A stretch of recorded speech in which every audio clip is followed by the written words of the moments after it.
بسم اللہ الرحمن الرحیم۔ فرمایا کہ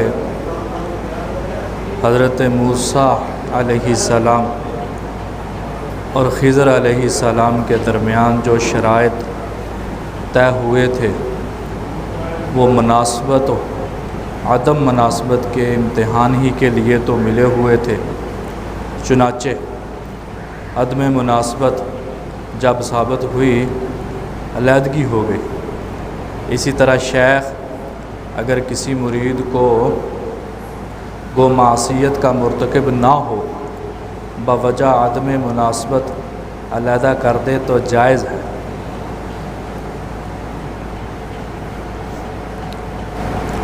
اس ملفوظ میں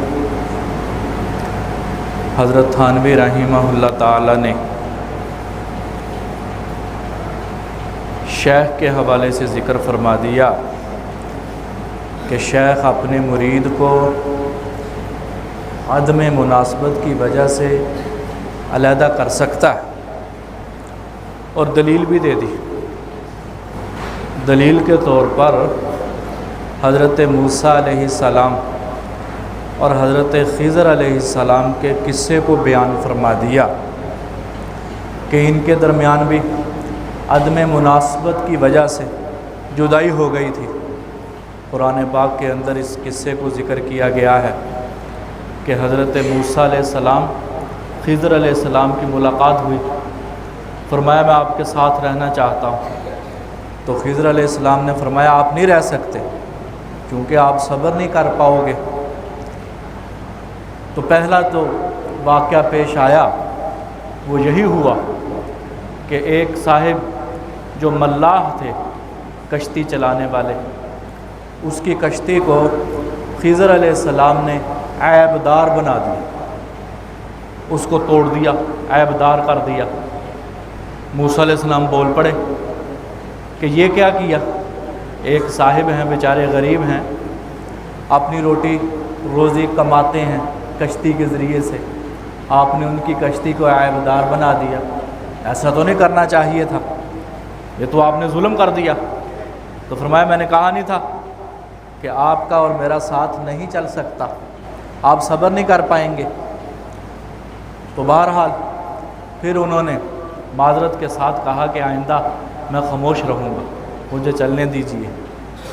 آگے چلے تو ایک غلام ایک لڑکے کو حضرت خضر علیہ السلام نے پکڑا، دیوار کے ساتھ مارا اور مار دیا، وہ مر گیا۔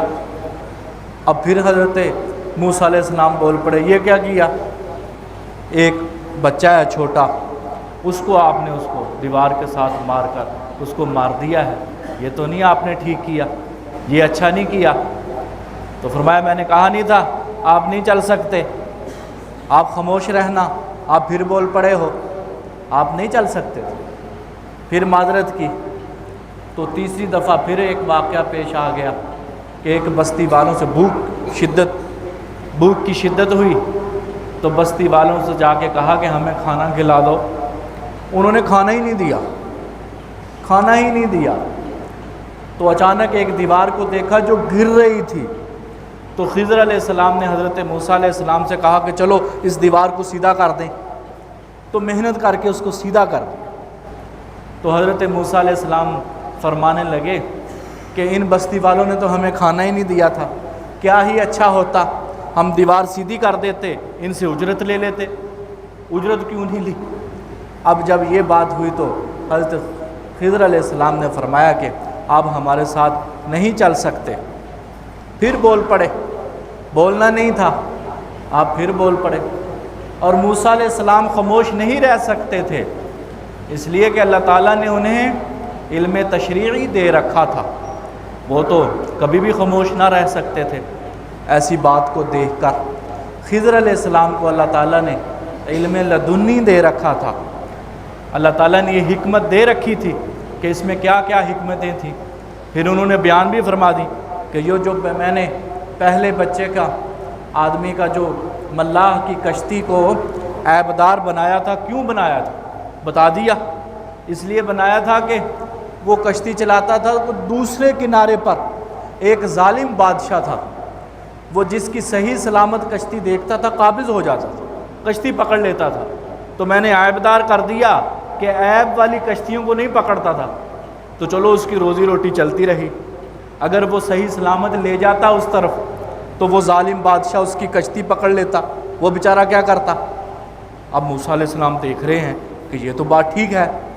اب پھر اگلی بات انہوں نے کہی، جو لڑکے کو غلام کو مار ڈالا وہ اس لیے مارا تھا کہ وہ بڑا ہو کر اپنے والدین کو بھی کفر پر لے آتا۔